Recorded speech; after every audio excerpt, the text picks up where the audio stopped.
Hey everyone, it's Evan and Irma here and the crew from NextMed. Really excited about this discussion today.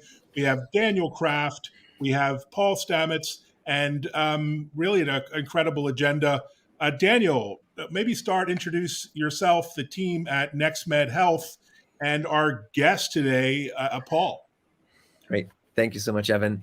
Hi, Dr. Daniel Kraft. I'm a physician scientist and sometimes an accidental futurist, and also the founder and chair of NextMed Health, which is a program that brings together folks from all around the world to look at the convergence of technologies, innovation to enable us to rethink and reimagine healthcare around the planet. So you go to nextmed.health. Here's some airplanes.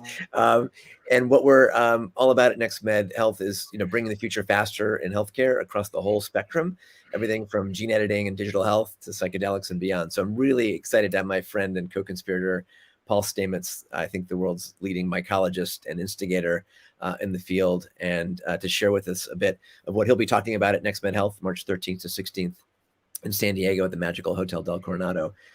So Paul, thanks so much for joining us. Well, thank you. There's many great mycologists out there, okay? But we're all, just like in medicine, we have silos of expertise. And so I have a hyper focus on psilocybin mushrooms and on medicinal mushrooms.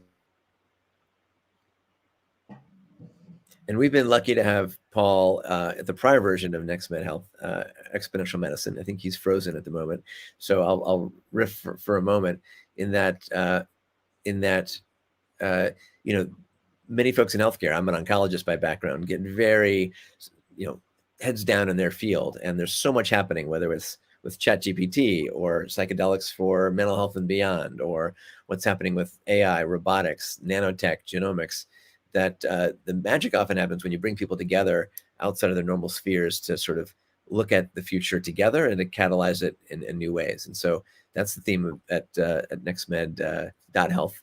And it's hopefully what Paul will join us again. Do you guys have any leads on the AI is easy, AV is hard section? Well, we'll take him down, and hopefully he'll join us back in a moment. But Daniel, give us a little history on exponential medicine, which became NextMed, this amazing community of innovators and practitioners and entrepreneurs. We met a number of years back, but there are many folks new to the team, and tell us why people should attend. Well, if you're interested at all in what's now, near, and next in health and medicine, whether you're a human, a patient, a clinician, a biotech person, anybody is now, I think, super involved in healthcare, certainly in the setting of the pandemic.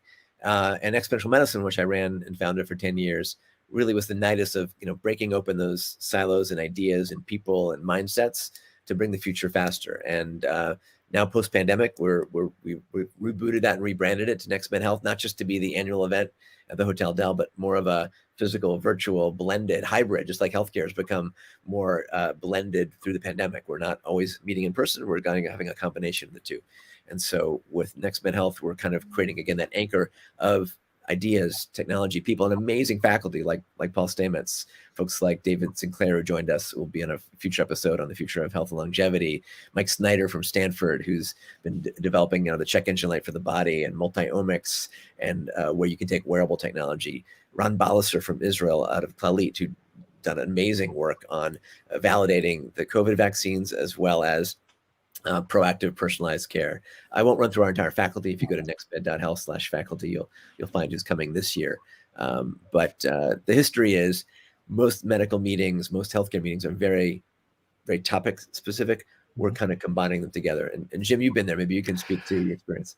Yeah, well, as a conference speaker, I've been to more than 2,500 conferences, both speaking and participating over the last 30 years.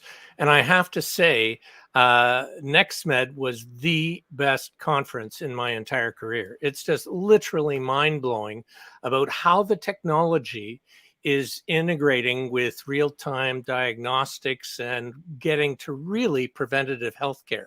So we are at such an exciting juncture here. And I see Paul's back. Paul, you're back. Thanks for rejoining. We were just in the middle of introductions. We were so rudely interrupted by the internet. So mainly you could dive back in and introduce your work and your mission. Over to you, Paul. Okay, I'm sorry. We have a unstable internet connection, which is surprising to me. So I'm calling in from Washington State, where I live at a 20-acre waterfront, which I spend a lot of my time. So I've been involved in psilocybin mushrooms virtually all my life, all my young adult life. I first became fascinated when I was about 14 years of age. So it's a great book. I don't know if it's Joseph Campbell or somebody wrote The Crack in the Cosmic Egg. And I think a lot of us scientists have gone through this period where we're so immersed into a subject as a cacophony of data, and we work decades on something. And then things just become sort of like out of the ether, we have these epiphanies, and I'm very blessed to have had a few epiphanies that I think will be extraordinarily interesting and applicable to improving mental health and using psilocybin mushrooms. And so I'm very excited to be involved at NextMed with my brother Daniel, and we have some breaking research that will be revealed at this conference. But I like to put things into context because it's so important that we give credit where credit is due. And I have a little prop here. So this is really the event that brought psilocybin mushrooms to the forefront of modern Western elsewhere in the world. But May 13th, 1957, millions of copies of Life magazine arrived on Americans' doorsteps, and inside was a complete field guide with beautiful watercolors, taxonomically accurate, of psilocybin mushrooms found in Oaxaca, Mexico. And we know of this really because of the generosity and kindness of Maria Sabina, and who was a Mazatec shaman who opened up her home, literally, and helped the Wassons, R. Gordon Wasson and Valentina Wasson. Now, Valentina Wasson was a medical doctor from Russia, and R. Gordon Wasson was a banker. He was mycophobic, she was mycophilic. They invented those words. But Maria Sabina also was not only a shaman, but she was a mycologist. This is important to know. She would go out into the wilds and the mountains of Oaxaca, collect psilocybin mushrooms for ceremony. Now, for those of you who have not gone out hunting mushrooms, this is not an easy thing. You really have to be very hyper-focused. You need to understand which ones are the ones you're seeking, the psilocybin mushrooms, the close lookalikes, the deadly ones. This is not something for amateurs. So I'd like to emphasize that Maria Sabina was not only a shaman, she was a mycologist. And moreover, Valentina Wasson was also a mycologist. She knew mushrooms by Latin binomials. She taught R. Gordon Wasson. So it's from these two very powerful women that were instrumental in bringing this knowledge to the forefront of Western culture. When this magazine came out, as you can imagine, tens of thousands of people flocked to Oaxaca to try to find Maria Sabina, because the descriptions in this magazine were just extraordinary. And R. Gordon Wasson's agreement with Life magazine, so it's been reported that they can't change any text, but Life magazine reserved the right for the title. So the editors of Life magazine coined magic mushrooms, from what I know. So then this got people from Harvard and Yale and Stanford, scientists really interested. And then Albert Hofmann synthesized psilocybin, find the active ingredient inside the psilocybin mushrooms. And then Albert Hofmann, who also discovered LSD, was the first one to synthesize it in Switzerland. Well, it soon, not that soon, but 2 or 3 decades later, it was discovered that these psilocybin mushrooms grow in Washington State, Oregon, Northern California. But they grow in other places too. So I would like to show just 3 slides, if I could, just for context here. And I don't see my slideshow, so you're going to have to advance it for me. If you could show the first slide. Oh, I think you have to present those, Paul. But All right. as you're chatting here, because you logged in again, how often do you spend in the field versus in the lab? Or Okay, it's okay. It's uploading again. Okay. All right, so here we go. So my brother John went to Yale, and he came and during one of his breaks, he went down to Mexico, Colombia, came back with these amazing stories of psilocybin mushrooms. I worship my older brother John, and so being 14 and him being 19 or 20, I got fascinated by the subject, and I went on and started teaching myself everything I could learn about psilocybin mushrooms. I published my first book on psilocybin mushrooms 44 years ago. Wow. Think of that. 44 years ago, I published my first book. And there's my brother John and my mother, both of whom have now passed on.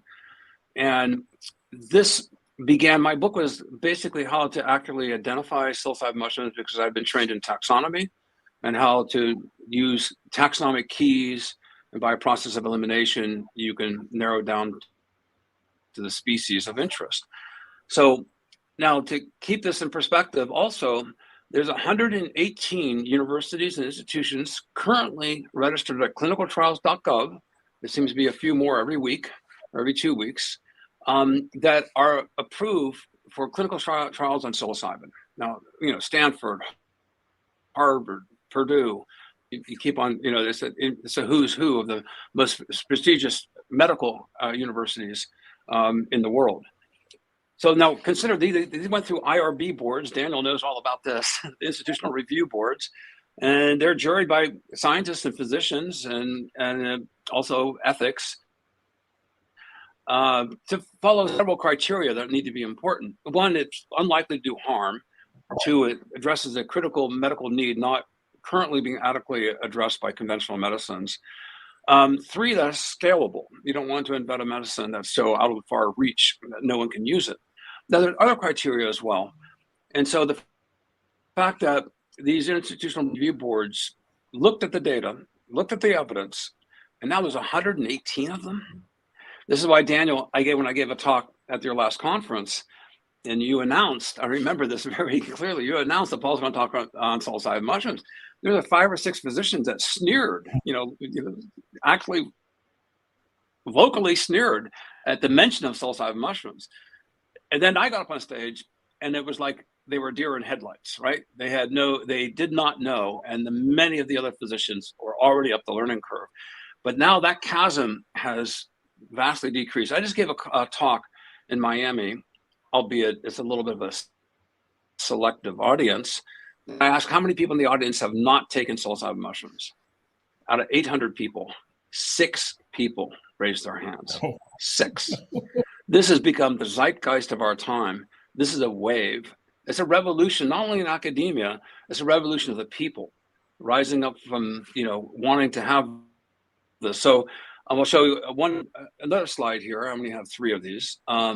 So let's see if I can go up again. This is in the states, United States, and I also included Canada, and I mentioned the Bahamas, Netherlands, Portugal, and now, just in this past week, Australia. These are the states that have ballots or bills that have been moved forward to legalize or decriminalize psilocybin, and also create the structure for therapeutic use. So this is amazing to have now 22 states. So for those who are unaware, this is not a giant movement in academia. This is a movement across our culture. And oops, I can't show that one. So the preponderance of evidence coming out in peer-reviewed journals with some of these clinical studies that have been published clearly shows that they're game changers in breaking cycles of addiction or behavior that people are sort of enslaved to this rote response. And it's a sad fact of life, from everything that I've read, that people who are abused as children oftentimes have a propensity to become abusers themselves. This is a learned behavior. So breaking that cycle of violence can be breaking a generational, influence of abuse, as well as you're treating yourself, of course. And so our research is really focused on neurogenesis, and that's what we're really excited to present at NextMed. Perfect. So I'll just stop there. Paul, fantastic for that opening summary. Clearly you mentioned many traditional clinicians. I trained as a traditional MD. I don't think it was ever mentioned in our pharmacology or psychiatry courses 20-something years ago at Stanford. Now there's this, as you mentioned, this zeitgeist, this movement, MAPS that you've been involved with, going through proper clinical trials, starting with MDMA and others. Can you kind of just get a brief synthesis of what the evidence to date is there for psilocybin to focus specifically on its medicinal benefits in psychiatry? Okay, I like the history and the mindset of medical breakthroughs, and what physicians oftentimes, they have an unusual patient and they don't know how to treat them, and the patient does something experimental and they come back with this incredible change in their life, and the physician goes, okay, I'm curious, is this just random, or did they actually do something that we physicians were not aware of? Well, this has been happening for thousands of years. Maria Sabina being an example. That the psilocybin mushrooms vastly improve mental health and for people to deal with grief, trauma, PTSD, etc. The clinical trials that have been published to date, and you may think they're disparate, but actually there is a common theme here. The clinical trials against treatment-resistant depression, Compass Pathways and Imperial College, they've led the charge on that. There's another one going on at Yale, the University of Wisconsin-Madison with USONA. This is showing very, very strong signals for breaking treatment-resistant depression, which is by definition, I think, 2 or 3 medical prescriptions have been unsuccessful in dealing with people's depression.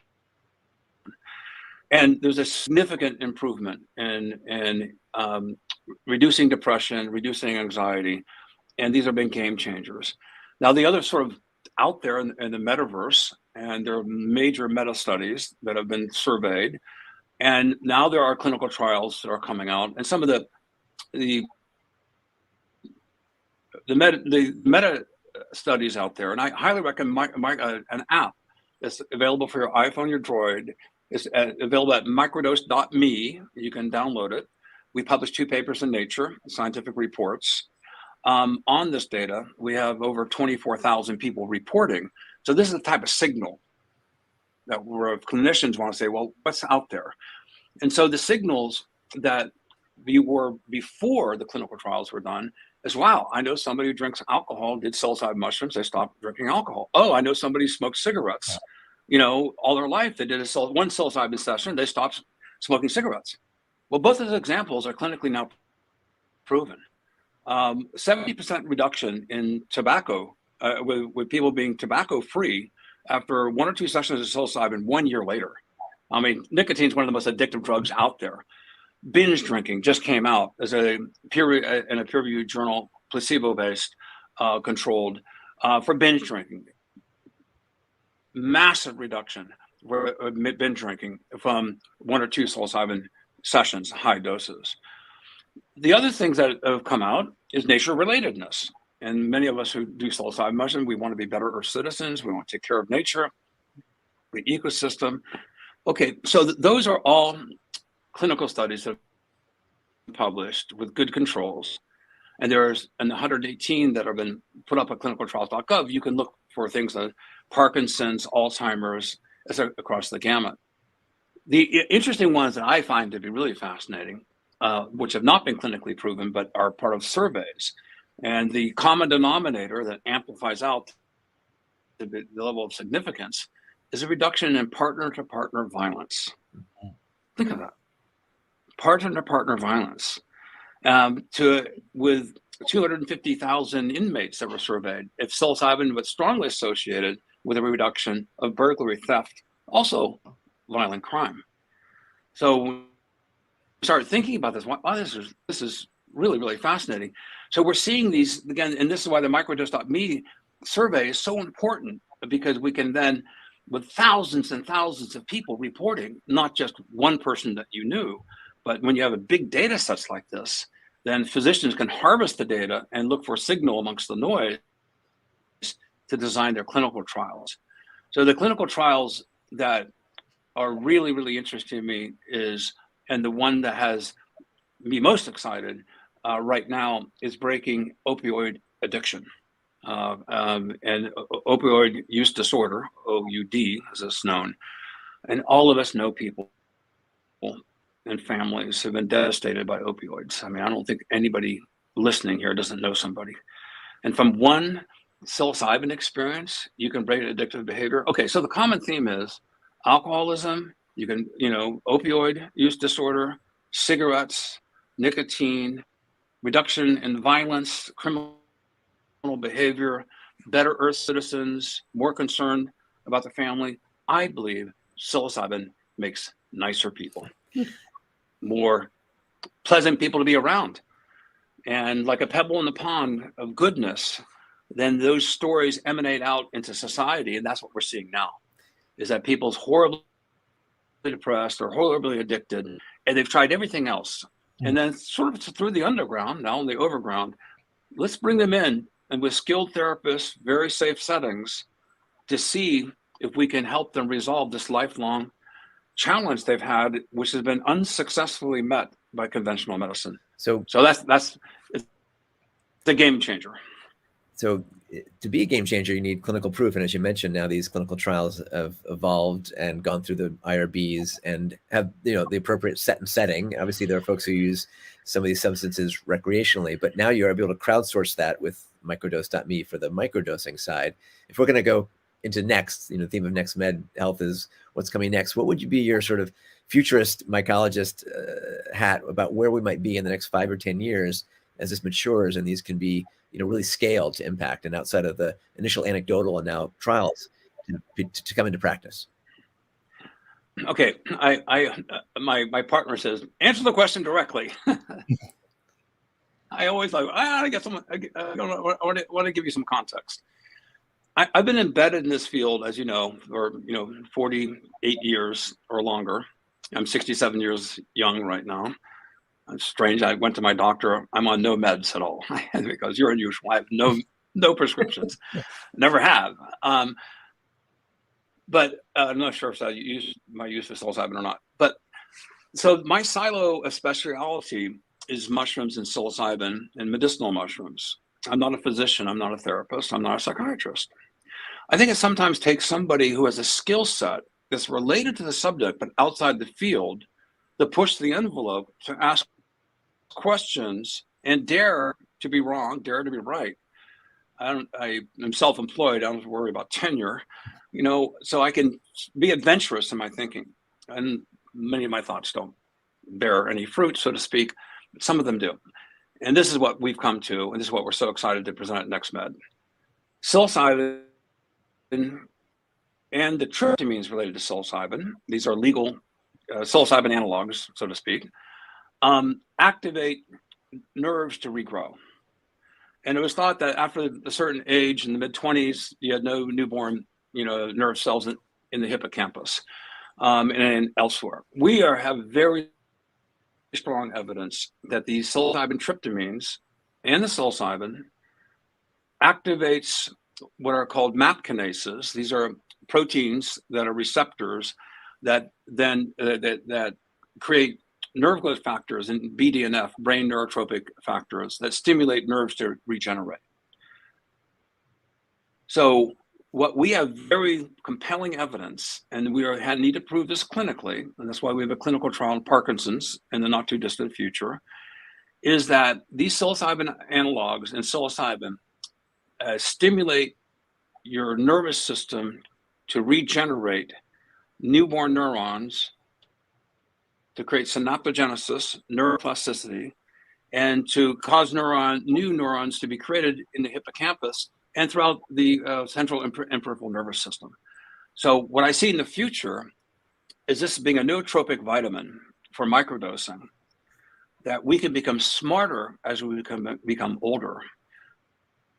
We can reduce neurodegeneration, because new news to everybody, as you get older, you suffer from neuropathy. You have neurodegeneration. How many elders fall, break their hips, go to the hospital, get an infection and die? That's a very common story. If we can reduce falling, if we can increase the intelligence of our elders so they can pass on this knowledge to the next generation and prevent Alzheimer's and dementia, think about the body intellect benefit to our society. We're losing Einsteins every single day due to dementia and neurodegeneration. If we can prevent 10%, improve, 10% less people fall, people don't go into dementia. What jewel of knowledge and coincidence of an elder passing knowledge to a younger scientist, and I wonder how many scientists on their deathbed went, damn, I wish I was able to tell them that before, whoops. So, evolution goes on a different path. I really think that it's a game changer. I think we could become nicer people, more intelligent. And I think that all these cycles of addiction are related to neurological health. And with having new neurological pathways, neuroplasticity, more connections in the brain, healthier nerves, less neuroinflammation, I just think it informs all aspects of medicine. So that's what I see. It's certainly exciting, and it seems to be accelerating. And just maybe in the last few minutes, maybe your commentary on the good and the pluses and minuses of this almost being commercialized. Many new startups, lots of venture money coming into the space, big pharma getting into this element.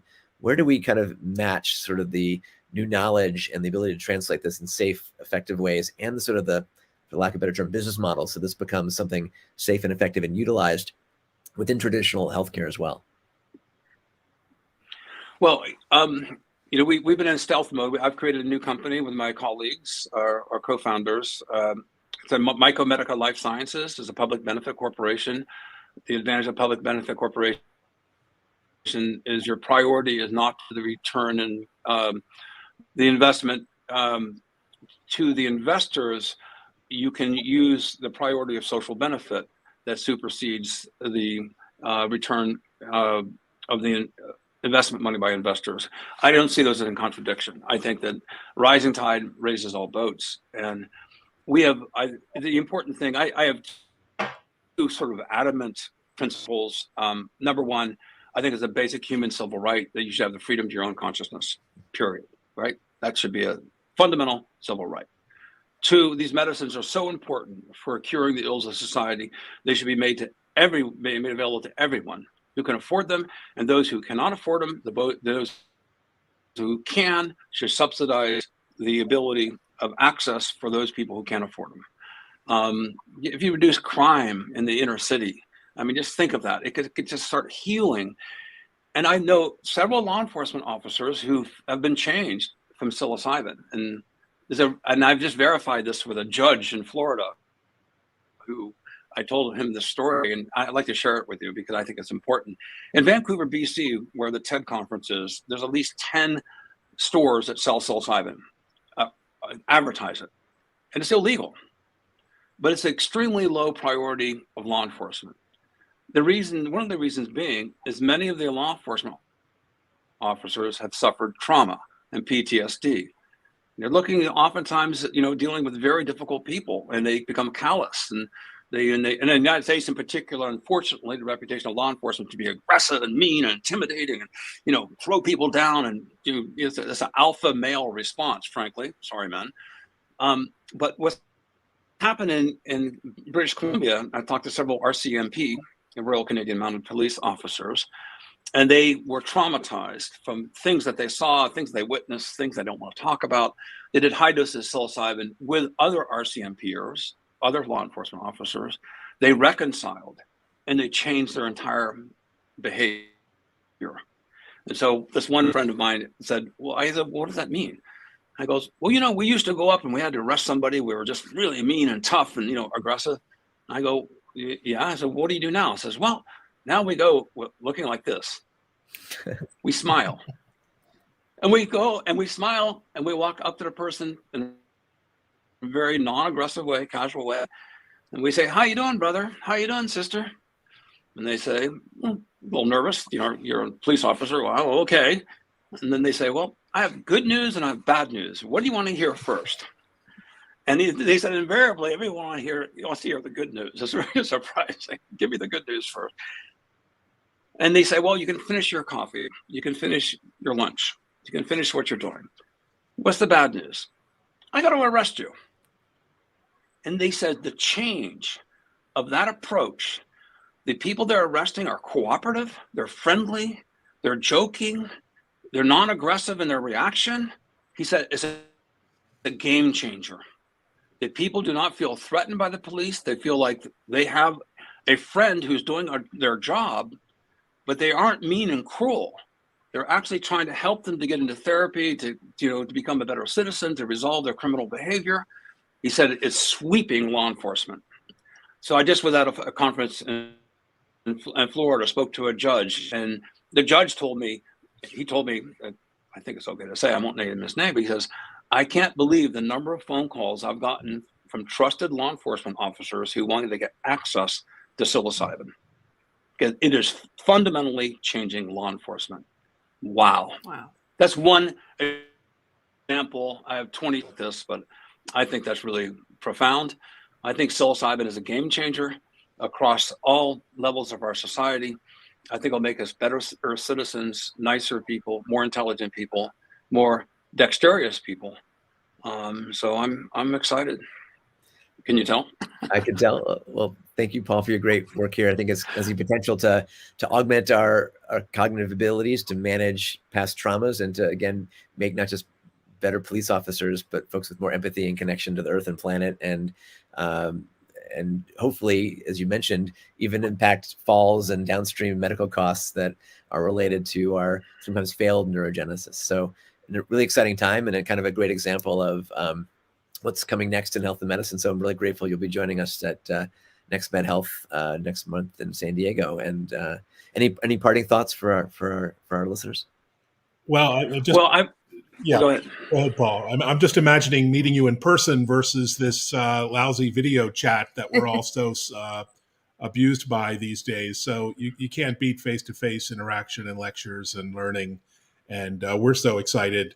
And I guess I know you have to run top of the hour, but any final thoughts? Well, just a final thought, folks. Nature provides, I don't. So don't hit me up for psilocybin mushrooms. I just been approved by the government to possess psilocybin.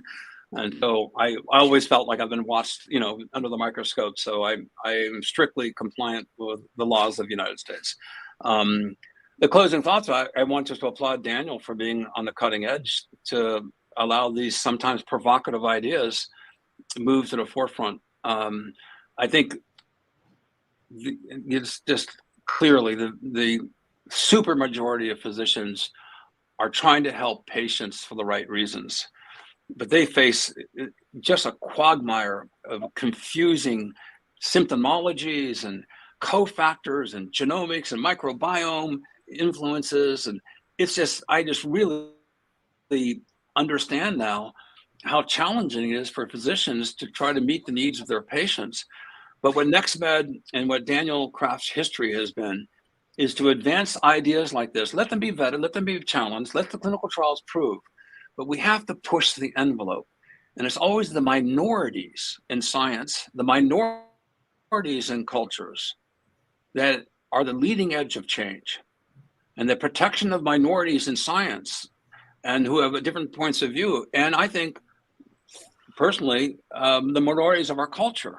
This is why biodiversity and biosecurity are intimately related, because the more we support biodiversity and the minorities of opinion, we'll get quantum leaps in the advancement of our species at a time critical where we need to come up with better ways of behavior. I think psilocybin is a game changer across the entire planet. I love the idea of biodiversity. That's kind of a bit of the theme of NextMed Health, is we have a diversity of minds, ideas, cross collaborations, and it's at that interface, whether it's crowdsourcing, microdosing on an app that gets published in Nature, or tying new neuroimaging technologies to maybe what you're studying. It all becomes hopefully something that'll move healthcare and health across the planet. So thank you, Brother Paul, and we'll see you next month in San Diego at NextMed Health. All right. Bye, Paul. See you, Paul. Thank you so much. Take care, everybody. All right. Thanks. Be courageous. Be kind. All right.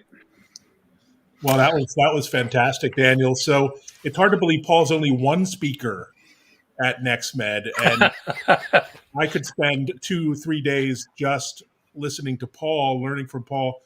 But in summary, who else do you have lined up? Because it's an amazing faculty, an amazing lineup of speakers. Well, the theme is not just medicine, NextMed, but also health. And I think there's a new interest in not just doing the sick care model, kind of very intermittent data, very reactive, wait for someone to get sick and then try and cure them with often challenging approaches, but to even think about precision wellness. So we're going to have Leroy Hood joining us as our opening keynote on day one. Leroy Hood is kind of one of the fathers of sequencing. A lot of the genomic technologies came from his lab in mind out of Seattle. And he's now been opening up this idea of precision wellness or phenomics, kind of the ability to create your digital twin from your digital exhaust and your microbiome and your genome and start to help predict and push folks to wellness and health rather than wait for disease. So I think there's a bit of a through line for NextMed of how do we take these new forms of data, microbiome, genome, digitome, sociome, neurome, and put them together so we can really drive not just the sick care model, but the healthcare model. So that's one element. We'll have, as I mentioned earlier, Mike Snyder, chair of genetics at Stanford, doing some really interesting work blending wearable data. His lab showed that your Apple Watch can predict that you have COVID 2 days before you're symptomatic, but also now new work where they're taking just a drop of blood from essentially him every few hours and doing deep multiomics and really understanding what's happening with health and disease over time, as opposed to the small snapshots we have. We'll have folks looking at video games for the brain, companies like Deepwell Therapeutics. That's another sort of big challenge exacerbated by the pandemic. How do we think differently about mental health? Does it require psychedelics? Video gaming can be applied in that realm.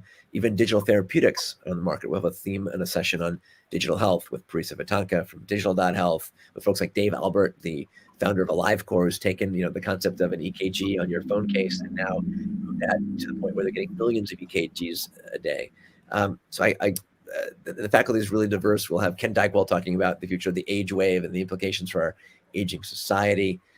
We'll have sessions on the future of diagnostics. Mary Lou Jepsen is going to join. She's doing some amazing work, shrinking basically an MRI type technology to something that you can wear. We'll be looking at genomics. The chair of Genomics England, Baroness Nicola Blackwood, will be diving into omics of all sorts. And so really, the kind of the magic of NextMed is having these sorts of faculty and the participants bump into each other at the beach. We have a silent disco. We'll have our beach bonfires, and you really start to interface and sort of see the cutting edge and future in new ways with folks like Paul Stamets in the mix as well, and about 60 startups and early stage companies in our innovation lab. So if you have a early stage company or something that's doing something novel, could be a new version of virtual reality, augmented reality for telemedicine, or a 3D printed medical device. We have an innovation lab with about 60 incredible companies highlighting what they're doing, and you get to sort of touch and feel the future as well. And if you have an innovation, come bring it and apply on the website. Oh, that's exciting. I know Jim and I spend a lot of time in the non-healthcare world of tech and IT, but it seems like these worlds are colliding, right, Jim? I mean, healthcare is infused in everything from the automotive industry to wearables to your desktop and mobile phone these days. And Jim, so what do you see from the broader tech perspective on the importance of healthcare? In every aspect of our life, not just in a narrow sense. Well, Evan, whenever I get on a plane, the pilot and co-pilot test every system on that plane to make sure it's fine before we take off. But think about how we treat our healthcare. Once a year, I go see my doctor for a checkup, an annual, or if I have a problem, I go to the hospital, emerge, right? So it's, as Daniel was saying, it's reactive. It's not predictive maintenance of my health.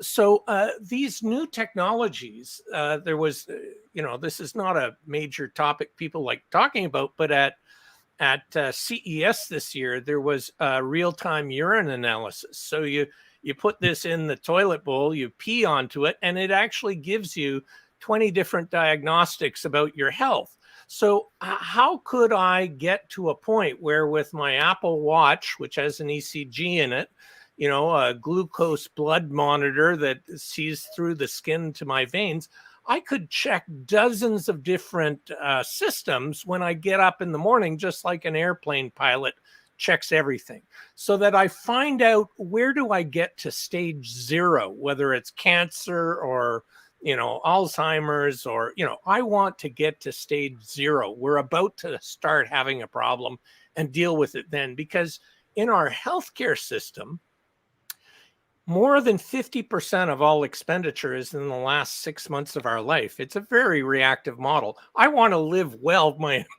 entire life and then fall off a cliff, right? So how do we change this about? And this is one of the exciting things about NextMed. The other thing I'd want to say, Evan, is when Paul was finishing, he was talking about minorities and diversities of thought.